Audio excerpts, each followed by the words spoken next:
My husband Chris was a famous painter. Everyone said I, a woman with only a high school diploma, was not worthy of someone as talented as him. Deep in his heart, the image of his old flame Sue, a university student from the 1980s who studied abroad, always lingered.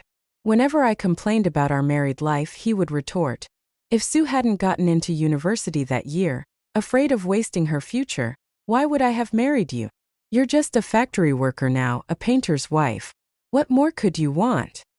He often compared me to Sue, claiming she was more beautiful, more educated, with a brighter future than me.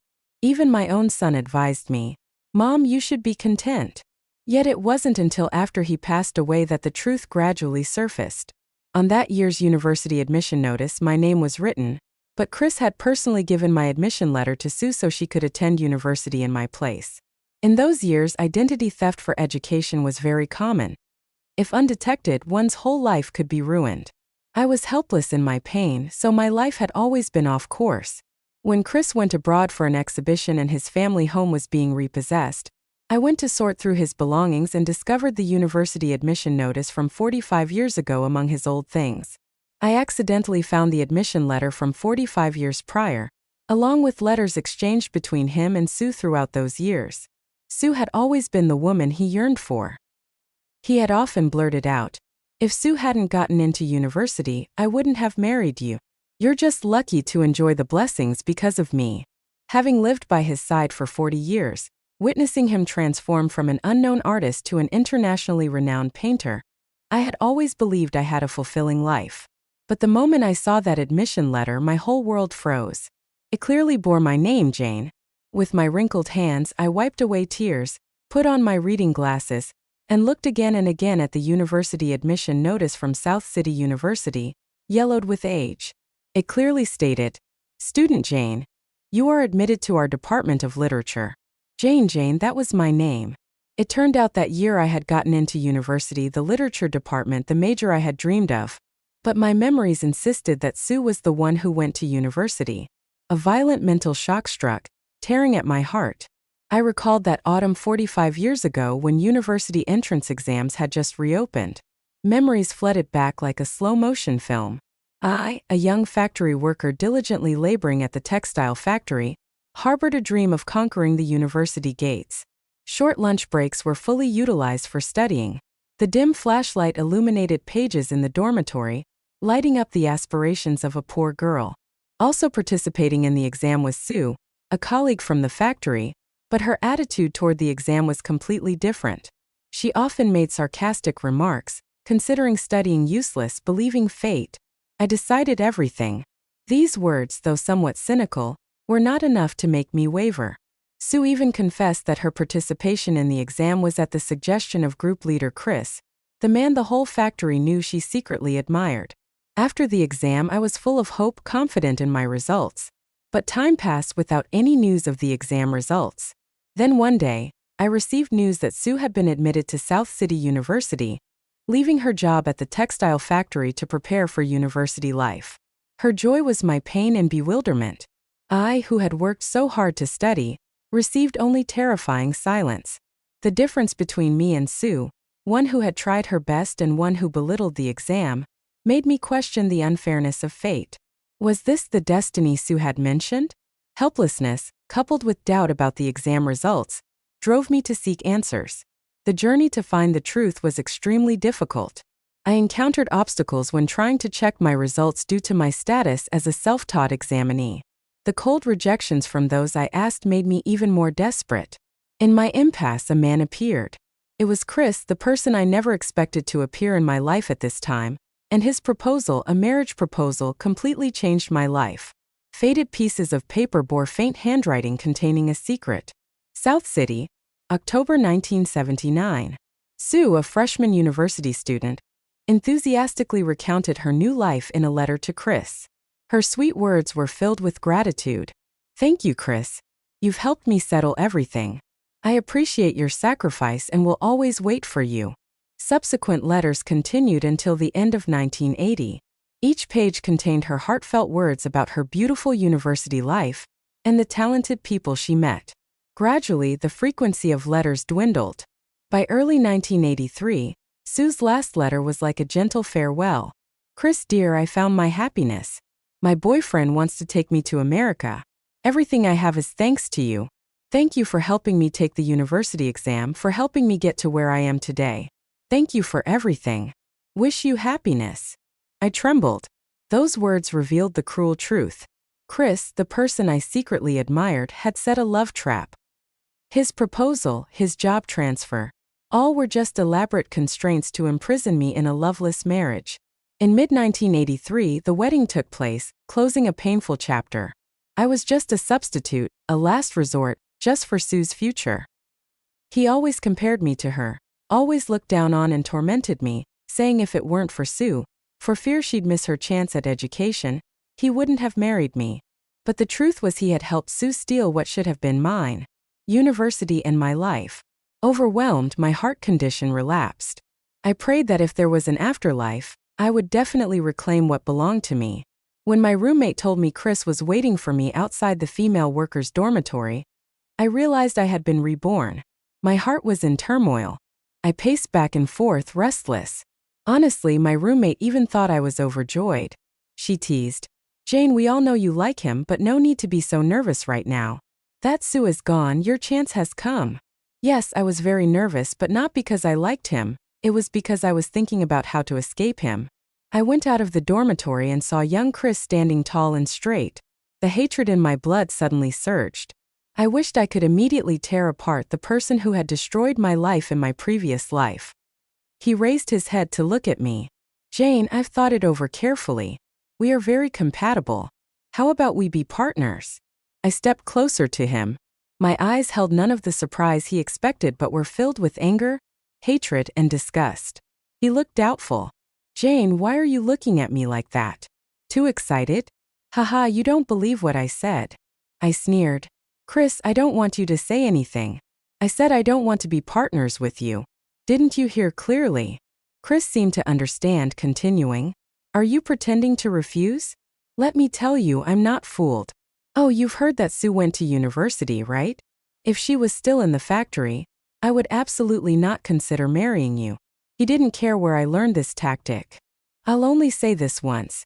If you don't agree now, don't regret it later."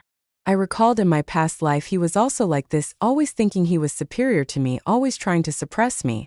Occasionally, whenever I doubted him even slightly, he would immediately get angry and give me the cold shoulder. So I said, "Group leader Chris, I'm just a female worker, not on the official pair, and normally have no dealings with you. Suddenly you come to court me? I suspect you have ulterior motives." As I predicted, his defenses immediately crumbled. He pointed at me for a while, unable to speak. Finally he snapped, "Fine, Jane, don't you regret it later." Then he turned and left. That evening I asked for leave from the factory, bought a standing train ticket, and went straight to South City University. I wanted to see who Sue could still deceive when I arrived in person. I found a teacher in the Department of Literature at South City University and showed him my identity documents.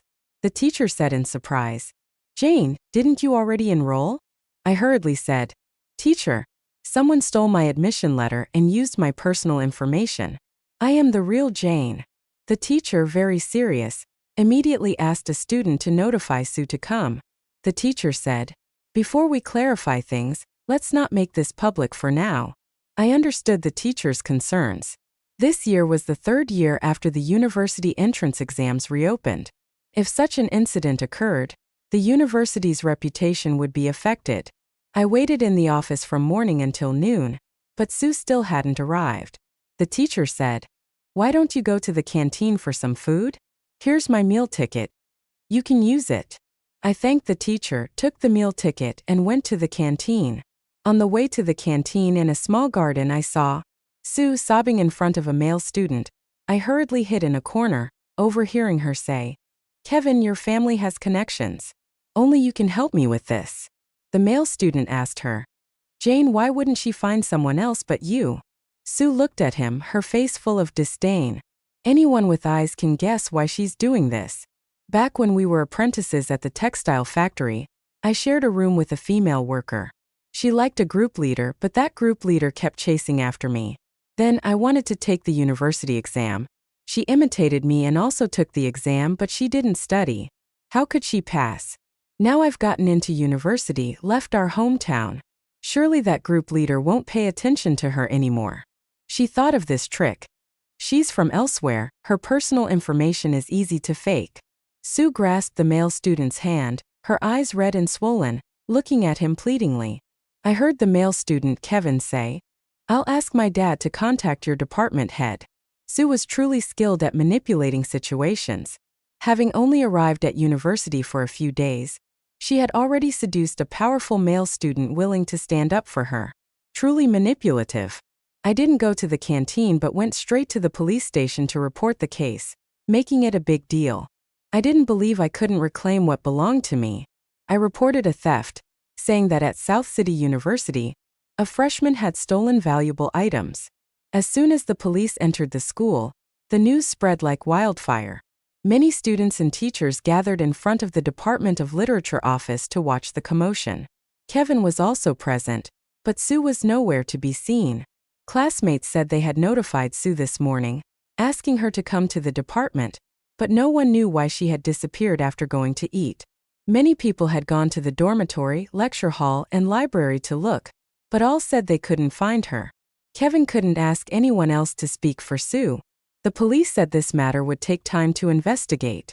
Regarding me and Sue, this would take time. Regarding my accommodation, the Department of Literature teacher said the staff dormitory had a teacher who had returned to her hometown for maternity leave, and I could temporarily stay there waiting for the final results. So, I temporarily stayed in the university dormitory. The teachers in the dormitory were very kind. Seeing I had nothing, they shared their meal tickets with me. I didn't know what to say to thank them. They said, "Actually, we all know you must be the real Jane. Otherwise, why would that student disappear as soon as the police arrived? Wait until the investigation is clear. You can return the meal tickets to us." A few days later, someone called the university saying my family was looking for me. On the way to the communication room to answer the call, I felt strange. My family? Why would my family be looking for me? My family of 5 crammed into a room of less than 40 square meters in the textile factory. This house was allocated to my mother when she worked at the textile factory. My older sister had taken over my mother's job at the factory, becoming a formal worker, but she didn't live in the dormitory, often returning home. My younger brother was in technical secondary school about to graduate, and I, at home, was like an invisible person. Back then, I had only studied up to 10th grade, unable to find work or enter any classes. Later, when the textile factory recruited apprentices, my mother quickly urged me to drop out of school and become an apprentice, saying it was an apprenticeship. But in reality, the work was no different from formal workers. The salary was only 1/3 or even less. After a year, the factory showed no sign of transferring me to formal worker status. In my previous life, when Chris proposed marriage to me, my mother was overjoyed beyond words. She said I was blessed to marry someone from a good family, with no need for betrothal gifts. She urged me to marry quickly. Then, in the years after marriage, I had also complained to her about Chris only focusing on painting while I had to single-handedly support the family and raise our child.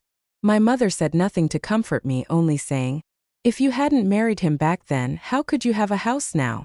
He's pursuing his dreams, and your life has nothing to pursue." Later, when Chris became more famous, my mother said again, "See how Chris is now becoming famous, earning a lot of money, and even bought a house. Before, you were still complaining about this and that. Him not abandoning you is all your luck." This time I went out without telling them. Could it be the police investigation had reached my home? They knew and came to ask me. When I answered the call, I realized the caller wasn't my family but Chris. Right from the start, he was angry at me. "Jane, what are you doing at South City University?" "What am I doing? You know very well. Quickly come back. Weren't you always in love with me? We can get married right now. Let Sue go to university in your place. She needs university more than you do." I just felt speechless. How could he say these words? "Chris, what qualifications do you have to give my admission letter to her, and even forge documents for her to attend university in my place? Let me tell you, the police will also investigate you. You can't escape." "What nonsense are you talking about, Jane?" Chris suddenly lowered his voice. "I didn't do anything for her. My point is, you're smart and studious, you can retake the exam next year. But Sue is different. She's already quit her job at the factory. Now she's unemployed. If she can't go to university, her mother will beat her to death. Jane, come back. Let's get married. I know you've always loved me. If you go to university, I won't marry you.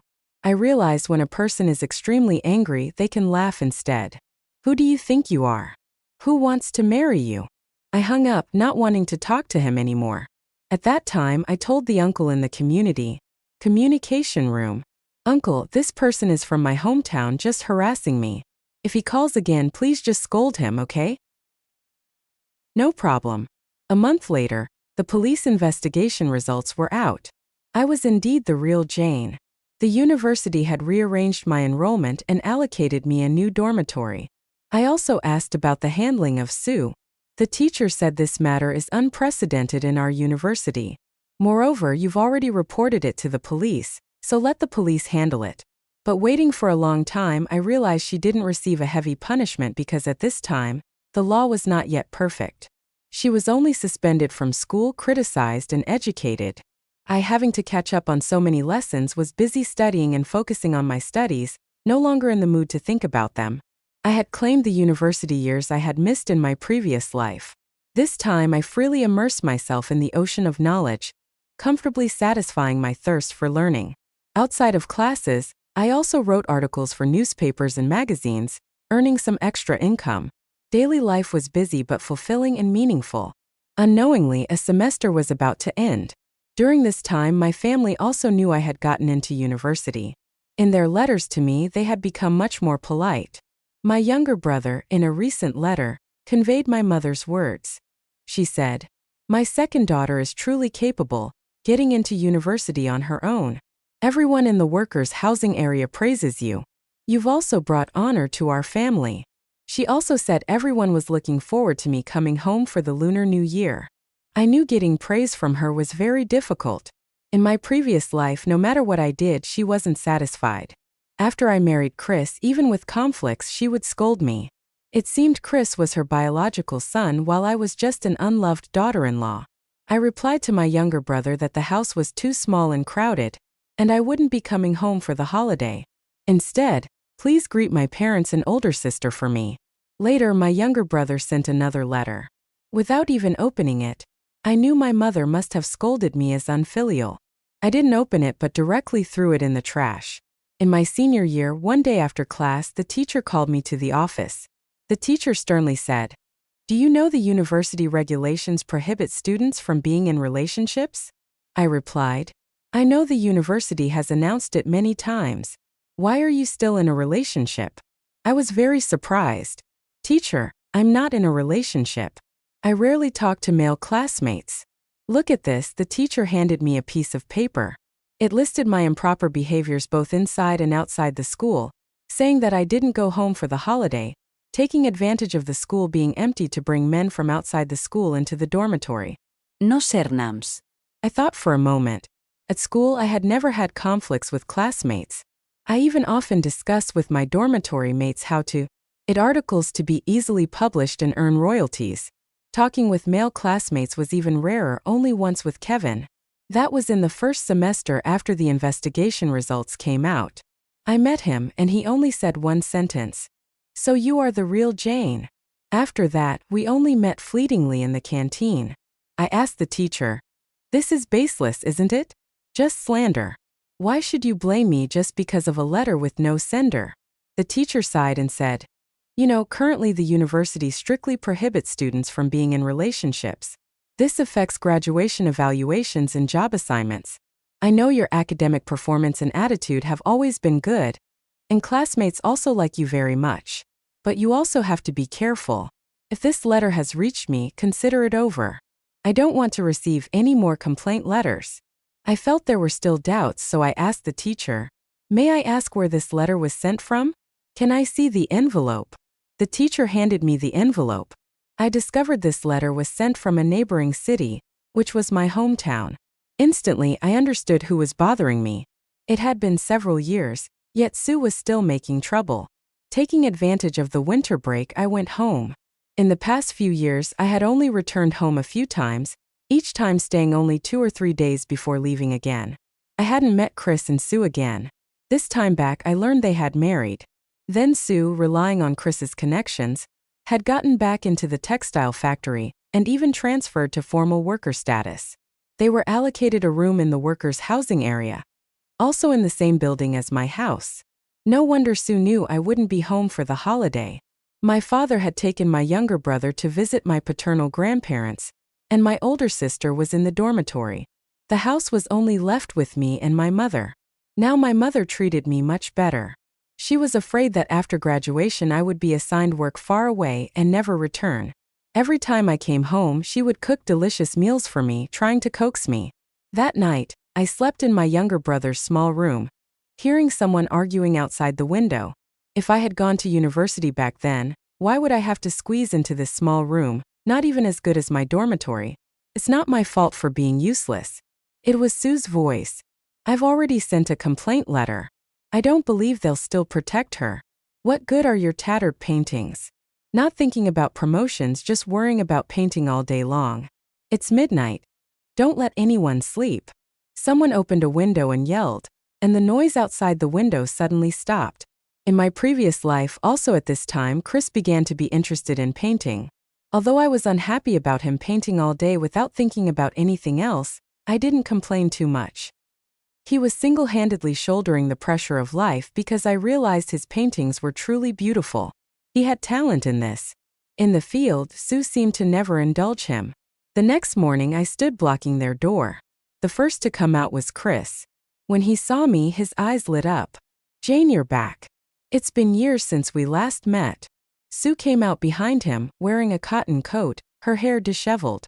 Seeing me, she immediately pulled Chris behind her, glancing at him before turning to me. "What are you here for?"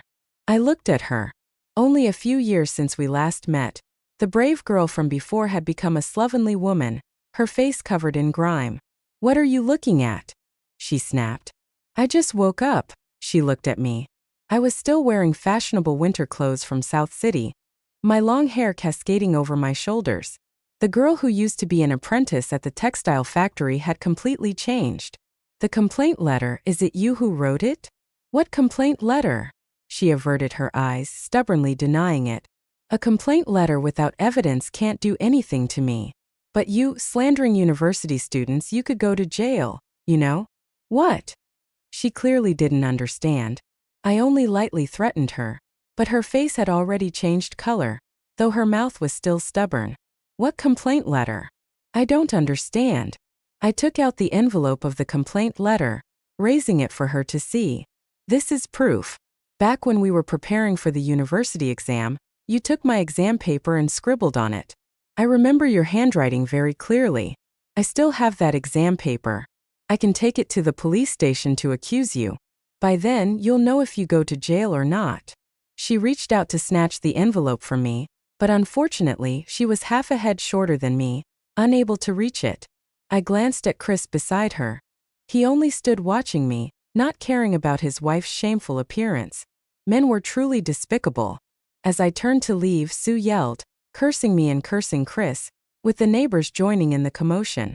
However, from then on, I was no longer falsely accused. After graduating from university, I was assigned to work at the provincial newspaper office. With the experience of continuous writing over the past few years, I understood very well what modern readers wanted to read. 3 years passed, and I had turned a column into a national top-tier one, and was promoted to deputy editor-in-chief of the column.